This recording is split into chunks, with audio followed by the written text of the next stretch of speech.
오랜 옛날 깊은 숲과 산이 맞닿은 곳에서 사람들은 자연과 더불어 살았죠. 문득 이런 질문을 던져봅니다. 우리 조상들은 어떻게 이토록 거대하고 막강한 맹수들 앞에서 나약한 몸으로 살아남을 수 있었을까요? 단순히 힘이 세거나 무모하게 용감해서만은 아니었을 겁니다. 아마도 그 해답은 우리에게 전해 내려오는 오래된 이야기들 속에 숨겨져 있을 텐데요. 오늘 우리는 그 지혜와 용기가 담긴 한 옛 이야기를 통해 우리가 흔히 생각하는 용기의 진짜 의미를 함께 찾아보고자 합니다. 삶의 거친 파도 속에서 마주하는 수많은 위기 앞에서 어떤 마음가짐과 지혜가 필요한지 이 이야기가 깊이 있는 통찰을 선사해 줄 겁니다.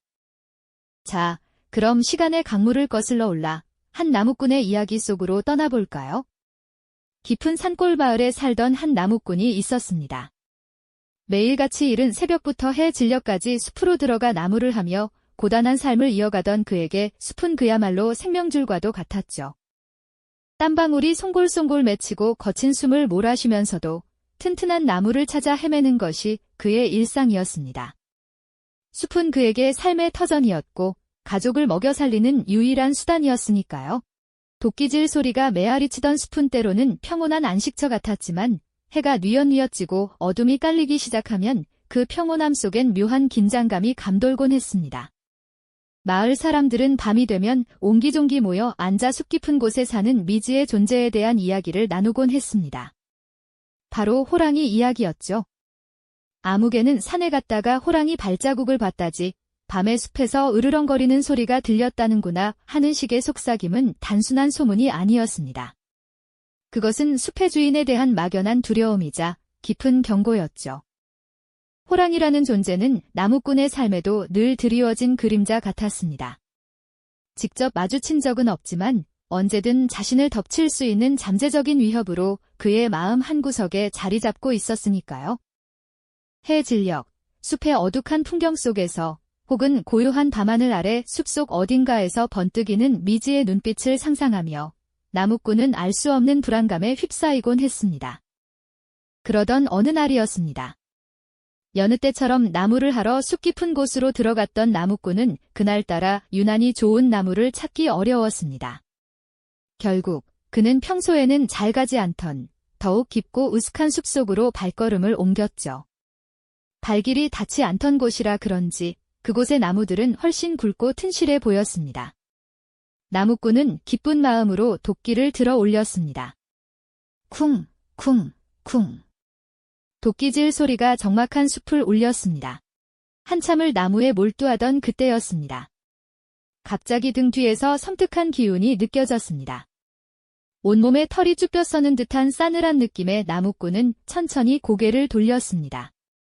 그리고 그의 눈앞에 펼쳐진 광경은 그야말로 절체절명의 순간이었습니다. 거대한 몸집의 호랑이가 마치 그림자처럼 소리 없이 다가와 있었던 것입니다. 그의 심장은 쿵 하고 바닥으로 떨어지는 듯 했습니다.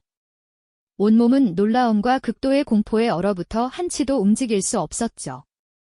눈앞의 호랑이는 위압적인 모습으로 나무꾼을 응시하고 있었습니다. 날카로운 발톱과 으르렁거리는 낮은 소리는 죽음의 기운을 숲 전체에 들이우는 듯 했습니다. 나무꾼의 손에 들려있던 도끼는 무색할 정도로 초라해 보였고 그의 온몸은 주체할 수 없는 떨림으로 가득했습니다. 과연 이 압도적인 두려움 앞에서 나약한 인간은 어떻게 살아남을 수 있을까요? 삶과 죽음의 기로에 선 나무꾼은 숨조차 제대로 쉴 수 없었습니다. 그 순간 나무꾼의 눈에 성광처럼 한 가지가 들어왔습니다. 거대한 호랑이의 앞발, 그 날카로운 발톱 사이로 깊숙이 박혀있는 시커먼 가시 하나가 보인 것이죠. 맹렬하게 으르렁대던 호랑이의 모습과는 달리 그 발은 미세하게 떨리고 있었고 고통에 일그러진 듯한 표정이 스쳐 지나갔습니다. 죽음의 공포가 온몸을 짓눌렀지만 이상하게도 나무꾼의 마음속에는 연민이라는 낯선 감정이 스멀스멀 피어오르기 시작했습니다. 나무꾼은 심장이 터질 듯이 뛰는 것을 느꼈습니다. 그의 손은 도끼를 꽉 쥐고 있었지만 그것은 이제 아무런 힘도 되지 못했습니다. 이 절체절명의 순간 그는 자신도 모르게 호랑이에게 한 걸음 조심스럽게 다가갔습니다. 마치 살얼음판을 걷는 듯한 기분이었을 겁니다. 그는 조심스럽게 무릎을 꿇고 호랑이의 거대한 발에 손을 뻗었습니다. 털 하나하나가 곤두서 있는 듯한 긴장감 속에서 나무꾼의 손가락은 조심스럽게 가시가 박힌 곳을 찾아 더듬었습니다. 가시는 생각보다 깊숙이 박혀 있었습니다.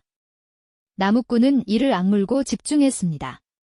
대신 신기하게도 나무꾼을 한참 동안 물끄러미 바라보더니 이내 고개를 숙여 앞발을 핥기 시작했습니다. 마치 감사함을 표현하는 듯한 모습이었죠. 그 거대한 맹수의 눈빛 속에는 더 이상 저기가 아닌 묘한 평화와 이해가 담겨 있는 듯 했습니다. 죽음의 문턱에서 경험한 이 기묘한 순간은 나무꾼에게 깊은 인상을 남겼습니다. 단순히 목숨을 건진 것 이상의 의미가 있는 순간이었죠. 마치 새로운 세상에 발을 디딘 듯 나무꾼은 얼어붙었던 몸을 간신히 움직여 일어섰습니다. 숲은 여전히 어둠과 침묵 속에 잠겨 있었지만 이제는 더 이상 죽음의 그림자가 드리워진 것처럼 느껴지지 않았습니다. 오히려 희미한 새벽빛이 저 멀리 숲의 가장자리에 스며드는 듯한 기분이었죠. 그는 호랑이를 뒤로하고 천천히 발걸음을 옮겼습니다. 호랑이는 여전히 그 자리에 서서 나무꾼의 뒷모습을 말없이 지켜보고 있었죠. 그들의 만남은 평생 잊을 수 없는 강렬한 기억으로 남을 것이 분명했습니다. 위기 속에서 예상치 못한 방법으로 생명을 구하고 거대한 맹수와 교감한 이 경험은 나무꾼의 삶을 송두리째 바꿔놓을 것이었죠. 숲을 빠져나온 나무꾼의 발걸음은 더 이상 어둠에 갇힌 때와 같지 않았습니다. 동력 하늘에는 붉은 기운이 번져오르며 새로운 하루를 알리고 있었고 숲은 밤새 드리웠던 죽음의 장막을 걷어내며 생기로 가득 차기 시작했죠. 그는 자신을 지켜보던 호랑이를 뒤로하고 터벅터벅 걷는 동안 방금 전 겪었던 기적 같은 순간들을 곱씹었습니다. 거대한 맹수 앞에서 느꼈던 피할 수 없는 공포, 그리고 그 공포를 뚫고 찾아온 찰나의 지혜, 나아가 그 맹수와 교감했던 기묘한 경험까지 말이죠. 그는 문득 깨달았습니다. 자신이 살아남을 수 있었던 건 단순히 운이 좋아서가 아니라는 것을요. 압도적인 힘과 맞서 싸우려 했다면 아마도 그는 차가운 숲바닥에 쓰러졌을 겁니다. 대신 그는 순간의 침착함으로 호랑이의 고통을 헤아렸고 그 고통을 덜어주려는 작은 배려를 선택했죠. 이처럼 위기의 순간에 발휘된 지혜와 타자에 대한 이해심이 무시무시한 죽음의 그림자를 걷어내고 생명을 건져 올리는 반전의 열쇠가 되었던 겁니다.